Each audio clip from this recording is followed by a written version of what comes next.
Kevin, Bloomington, Illinois, the great WRPW. Go. How you doing, Mark? All right, my friend. Thank you. Well, I just wanted to disagree with you on the raising taxes on the wealthy. I'm a conservative, and I've never agreed with raising taxes before, but I just feel that in our current situation, and I don't agree with Obama's spending and all. That's a huge problem. I'll agree with that. But my problem is the funding of the war without raising taxes. But not only that, we cut taxes.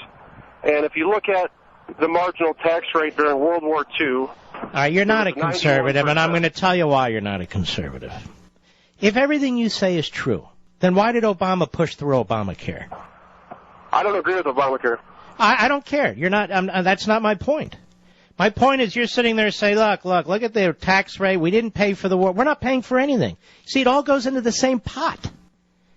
The difference between the war is that is a core function of government. Obamacare is not. Cap and trade is not. So you're falling for the sucker punch, which is, let's raise taxes to pay for the... We're not raising taxes to pay for any war. Raising taxes is, in fact, not going to pay for anything, as I just explained. If we give them $1, they're going to spend $2. We give them $2, they're going to spend $10. That's what they're doing. So how are you a conservative? I'm a conservative because how do you fund a war with cutting taxes is my question. How do you? Well, do that? How about this, pal? Why don't we cut the rest of domestic spending, and then we'll have enough money for our national security? We need to do both. You can't do both. What you got to do is shrink the size of the federal government. It's not a question of raising. Okay. All right. Thanks for your call. You agree with everything and you disagree with everything. Let me explain it clearly without the interference. We're dealing with people who are spendaholics. They spend money like they're on cocaine or heroin or LSD. They can't control themselves. We're dealing with a bunch of 1960s retread types. And they get high from bankrupting the country. No amount of taxes is going to stop them. None. We can call it the rich, the middle class, whatever. It's not going to stop them. They are out to rearrange this society. They're out to destroy what exists and replace it with something that's in their own image. It's not about fairness on taxes.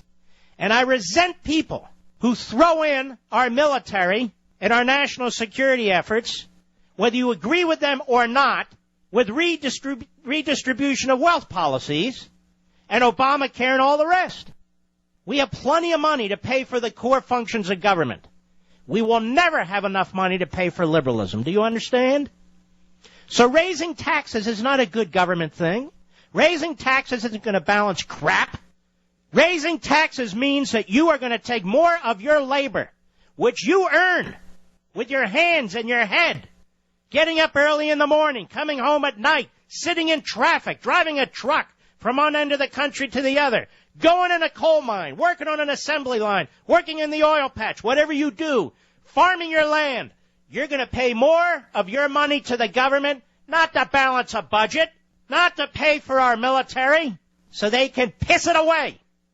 The military didn't have a budget increase of 100 and some odd %, but the EPA did. But raise our taxes to fund our own demise. Is that it? Do I have that about me? But I'm a conservative. No, you're not. You're an idiot. There's one listener I lost. Go away. Who cares? I agree with you. I agree. No, you don't.